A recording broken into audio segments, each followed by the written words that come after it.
Depois que Jesus nasceu em Belém da Judéia, nos dias do rei Herodes, magos vindos do Oriente chegaram a Jerusalém e perguntaram: onde está o recém-nascido rei dos judeus?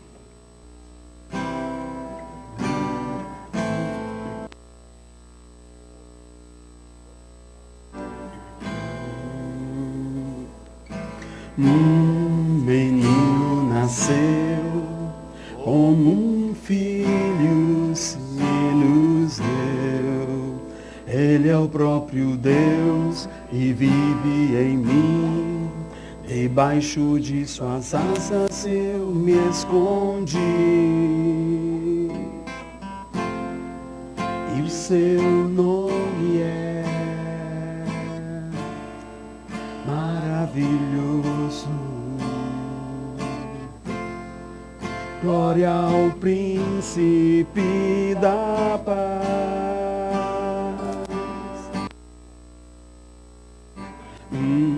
Menino nasceu, como um filho se nos deu.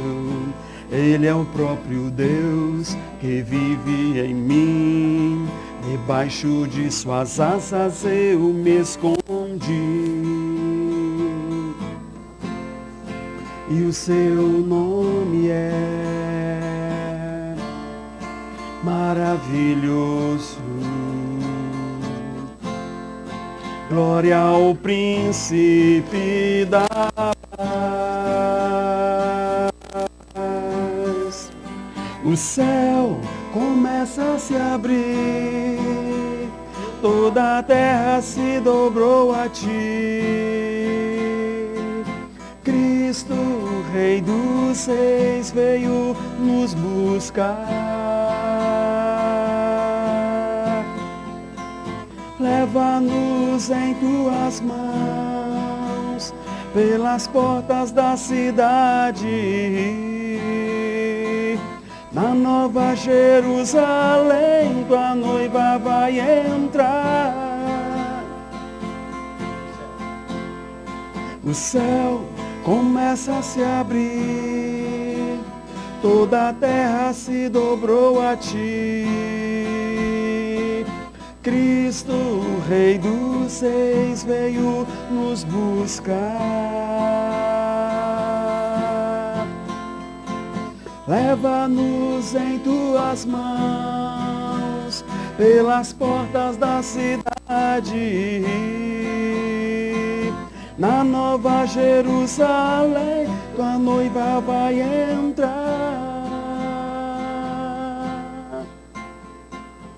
Um menino nasceu. Glória a Deus, você é muito bem-vindo nessa noite. A Igreja Reformada Luz para as Nações, comemorando de uma maneira tão especial esse dia, em que todo mundo celebra o Natal. O nascimento de Jesus. Pode ser que não foi, aliás, temos certeza que não foi nem nesse mês, nem nesse dia, mas ele veio. O texto fala que os magos perguntaram: onde está o recém-nascido rei dos judeus? Viemos adorá-lo. Nosso desejo é que você tenha vindo também adorar Jesus, adorar o rei Jesus. Eu quero te convidar a ficar de pé, por favor. É bem-vindo aqui cada um de vocês que falam português, que falam francês, que falam inglês. Que a graça do Senhor seja abundante sobre a sua vida. As crianças estão aqui à frente hoje. Normalmente elas têm um culto à parte, mas estão aqui à frente como participar de um grande espetáculo para a glória do Senhor Jesus, do qual você é incluído agora com o seu louvor, com a sua adoração, com a sua atenção, com a sua reverência. Vamos orar ao Senhor? Papai, muito obrigado por essa oportunidade tão especial de lembrarmos uns aos outros o presente maior que a humanidade podia ter recebido sem ter merecido, sem ter jamais merecido. Ainda hoje, Senhor, lembrando disso, nós reconhecemos não merecemos nada. Mas o Senhor nos amou de tal maneira que enviou o seu Filho amado, para que todo aquele que crer no Senhor não pereça, mas tenha a vida eterna. Te adoramos, Senhor. Te bendizemos por Jesus. Queremos hoje celebrar o nascimento de Jesus. Queremos celebrar o Natal. Mas queremos, Senhor querido, agora nos desvestir do espírito mundano do Natal. De todo espírito de festa, de qualquer espírito que não seja daquele que fez a Virgem conceber e dar à luz.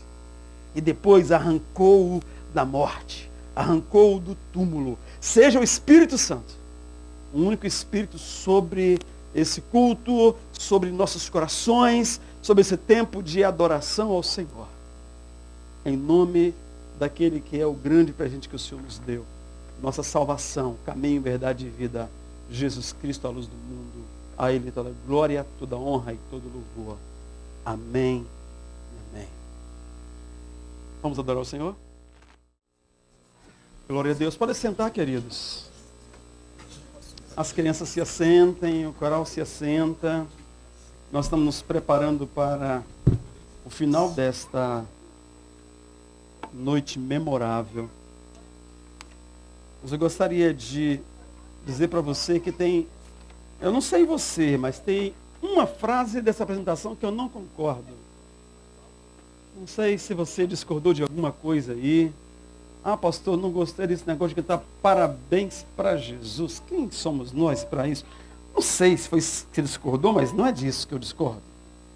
Mas tem uma frase que eu discordei. Queria falar dela também, mas preste atenção. Tem textos na Bíblia Sagrada que nós lemos várias vezes por ano. Esse ano nós estimamos a igreja ler a Bíblia toda durante o ano. Alguns nos acompanharam. Mas nós lemos então essa narrativa de Lucas, lá no princípio do ano, Lucas capítulo 2, e depois lemos de novo, porque a proposta foi ler o Novo Testamento 2 vezes. E agora, por causa dessa festa de Natal, nós ouvimos várias vezes que os reis magos vieram a Jesus. Mateus capítulo 2 também tem essa narrativa. Os reis magos vieram a Jesus, vieram ver Jesus, chegaram em Jerusalém e perguntaram: onde está o recém-nascido? Rei dos judeus. Vimos a sua estrela no Oriente e viemos adorá-lo. Quando o rei Herodes ouviu isso, ficou perturbado, e com ele toda Jerusalém, tendo reunido todos os seus chefes, dos sacerdotes do povo e os mestres da lei, perguntou-lhes onde deveria nascer o menino. Eu vou falar do que eu discordo aqui, mas eu quero falar antes uma coisa sobre essa narrativa de Mateus, que é muito significativa. Algumas lições especiais. E a primeira lição, mais importante, é uma lição que o presente século precisa aprender. No Natal, o que importa é a pessoa mais importante. Redundante. Os reis magos vieram para ver Jesus. E hoje, queridos, a pessoa que menos importa no Natal é Jesus. Não precisa de Jesus para ter Natal.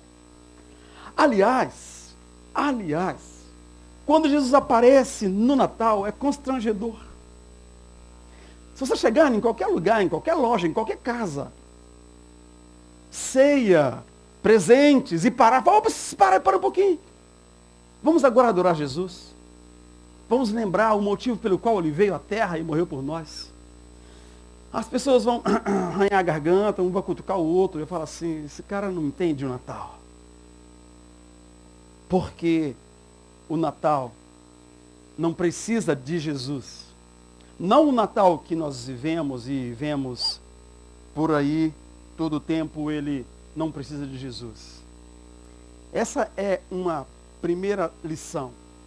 A sociedade não abre mão do Natal, mas não abre a porta para Jesus. Ele continua, como diz o texto lá de Apocalipse: eu estou à porta e bato. Se alguém ouvir a minha voz e abrir a porta, eu entrarei e cearei com ele e ele comigo. Não foi assim quando eles chegaram em Belém? Não havia uma casa que abrisse a porta para eles. Nem os hotéis os receberam, eles tiveram que se contentar em estar na estrebaria. José, Maria e o bebê ali nasceu. Então a primeira questão é essa. Se você quer celebrar o Natal, permita que Jesus entre. Senão não é Natal. É uma mentira, é um engano. É o comércio te enrolando e você se deixando ser enrolado.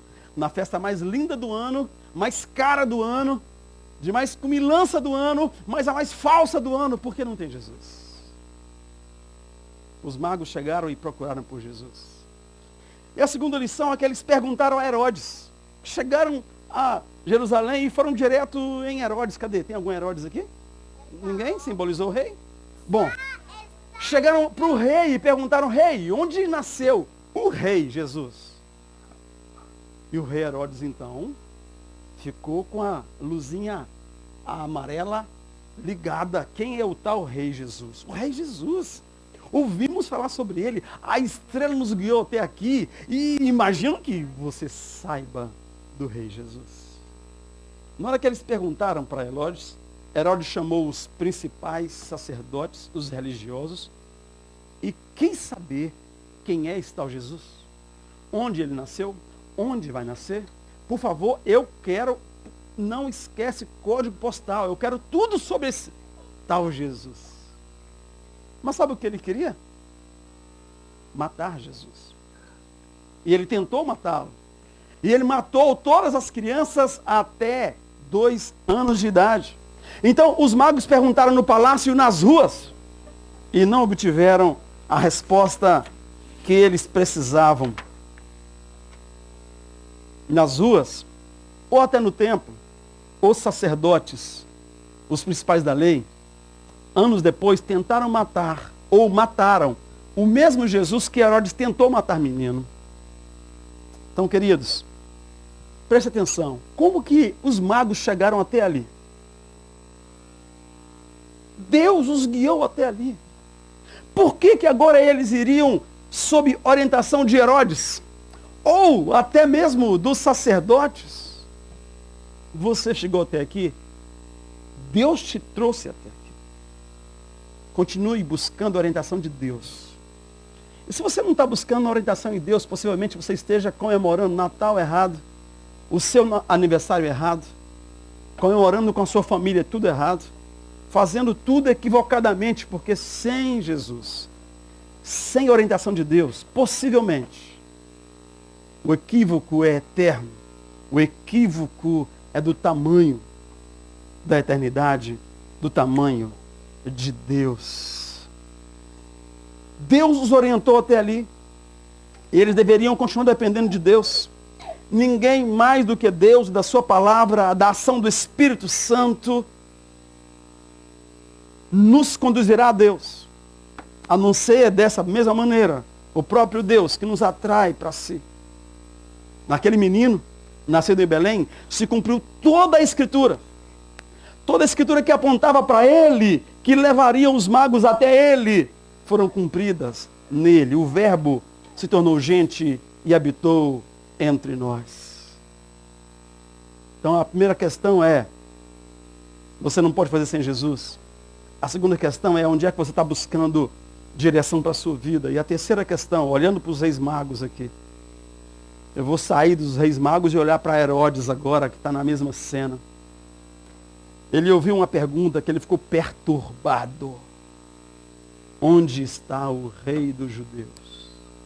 Onde é nascido o Deus que se encarnou, que se fez gente para habitar entre nós? Onde nasceu Jesus? Aquela pergunta perturbou Herodes. E aqui tem uma terceira lição para você e para mim. O que é que fazemos quando estamos perturbados? O que é que fazemos quando estamos confrontados com alguma coisa que mostra que a nossa vida está toda equivocada? Porque foi o que Herodes, com uma única pergunta, descobriu. A vida dele estava equivocada. Ele achava que ele era o centro do universo. E um outro rei, em seguida, depois Pilatos, os reis da ocasião ficaram muito perturbados com Jesus. Um outro rei, imediatamente, no livro de Atos, morreu comido de bicho. O texto sagrado fala que ele recebe glória para si, recebe honra para si, não reconhece Jesus como o rei que merecia glória e honra, e ele foi comido de bichos. E a pergunta é essa: o que você faz com a pergunta que te perturba? Nós voltamos atrás? Reconhecemos o nosso erro? Recomeçamos a nossa vida dando a direção dela para Deus? Ou nós resistimos, fechamos o coração, agredimos, desrespeitamos e matamos como Herodes fez? Foi assim que ele agiu, queridos. E aí o Natal vai poder, no seu coração, no meu coração, despertar o melhor de nós. E nós vamos adorar o Rei, ou o pior de nós, se nós nos pusermos como inimigos dele. O seu Natal só depende de você. Mas pastor, você disse que não concorda com uma frase do que nós fizemos juntos aqui, você estava fazendo também, e não concorda. Uma frase. Uma frase. Eu vou repeti-la para você. Dentro de um contexto. A frase é muito interessante porque ela me leva onde eu ia terminar. Porque o Natal, que se comemora por aí, é uma cena muito bonita, mas que parece que não tem continuidade. O menino continua menino. O menino não continua menino, ele cresceu. E assumiu o nosso pecado. E morreu numa cruz em nosso lugar. A história não encerra ali, ela continua. E ele continua fazendo uma obra linda no seu coração, no meu coração ainda hoje. Nascendo nos corações, crescendo nos nossos corações. Nos fazendo crescer diante de Deus. Mas pastor, você não falou ainda o que você não concorda? Agora eu falo. Uma frase aqui disse o seguinte. Que a sociedade se virou contra ele e o crucificaram. A opinião pública, a frase é essa, a opinião pública se virou contra ele e o crucificaram. É a única questão que para mim é questionável do que nós apresentamos, mas é parte do roteiro da arte. Sabe por quê? Porque ele não morreu por causa da opinião pública. Ele morreu por causa do seu pecado e por causa do meu pecado. E ele não veio à terra para que nós tivéssemos uma festa bonita no final do ano. Ele veio à terra, queridos, porque era a única opção de salvação para você e para mim. O povo que andava em trevas viu uma grande luz. Se a luz do céu não viesse, continuaríamos em trevas. Ainda que tivesse todas as luzes do Natal, continuaríamos em trevas. O sangue de Jesus nos purifica de todo pecado, mas se o sangue não tivesse sido derramado na cruz, nós continuaríamos mortos em delitos e pecados. Ele não morreu porque a opinião pública se virou contra ele. Ele morreu por causa do seu pecado e por causa do meu pecado. Isso traz sentido profundo para o Natal. É por isso que ele precisa nascer no seu coração. É por isso que ele precisa de crescer no meu coração. É por isso que ele precisa de consumar a obra que ele já consumou na cruz no seu coração e no meu coração. Eu quero te convidar a orar. Sentadinho. Feche seus olhos, por favor.